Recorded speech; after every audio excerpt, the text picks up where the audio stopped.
large-scale apartheid-era fraud and corruption may finally be exposed. The Supreme Court of Appeal has ordered the release of the Reserve Bank's apartheid-era records of investigations. The South African History Archives has been fighting to have the documents released for the past 6 years. The saga began with an investigation into the smuggling of precious metals in the 80s and the 90s. Well, let's take this conversation forward. Then I'm joined by Geraldine Friesler, the director of the South African History Archives, one of the applicants in that particular matter, successful in their application. So the order, Geraldine, is that the records in as far as one Brigadier Johan Blau should be released, and then in as far as the other two, Vito Palazzolo and Mr. Hill, they should be notified within 10 days, that's starting from last Friday, that there's this request from yourselves to have access to the records of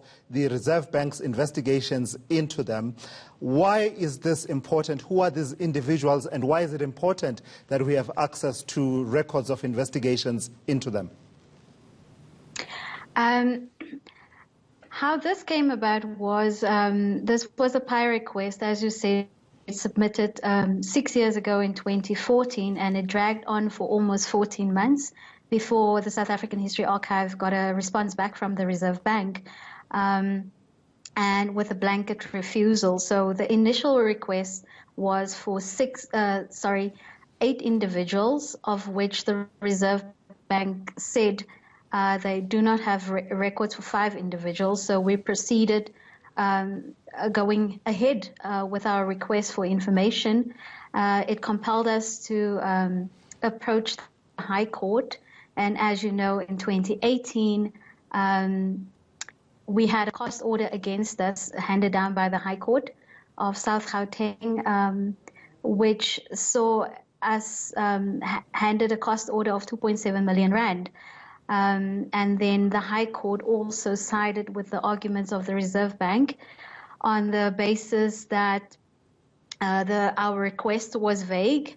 The request was for records relating to, which was quite precise, fraud, gold smuggling, etc., from January 1980 to 1995. So quite specific. And then the Reserve Bank also argued that it would be an unnecessary diversion of their resources to look, in fact, for the records that they did have. Sure. You then took that judgment on appeal, Geraldine, if I can come in there, and now you've had this order in your favor. How important is it, particularly as it relates to these 3 individuals? Yes, so this is it's very significant. It's a landmark judgment which was handed down by the Supreme Court of Appeal.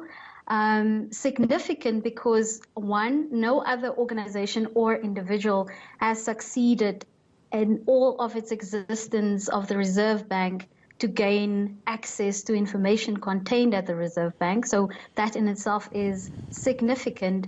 Secondly, it's significant because the cost order, the crippling cost order that SAHA potentially faced, we had to appeal the case because because this placed the right of access to information on very shaky grounds.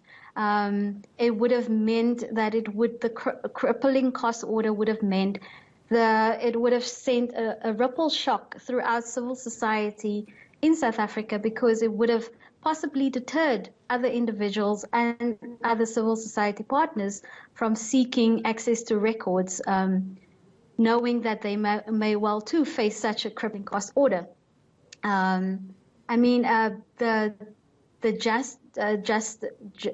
judge in his judgment at the appeals court, he said that he was quite scathing in his response, in his judgment concerning the Reserve Bank, because he noted that the approach that the Reserve Bank took was unlawful in withholding information that they said was personal information. So which part in of fact is not. Part of what you are doing, Geraldine, is working on a book with open secrets that is about apartheid-era malfeasance. What exactly are you hoping will come from the records of the Reserve Bank's investigations into these three individuals? I know that you've cited other examples where the Reserve Bank has said they don't have records, and among the names that you had mentioned initially, they would have included people like Wouter Passon and Craig Williamson. But let's put that aside. What are you hoping will add to the body of knowledge about apartheid-era fraud, corruption, malfeasance, and smuggling of precious metals? Well, what we are hoping to add to knowledge is that, I mean, this is a microcosm of what is really going on in the apartheid-era archive.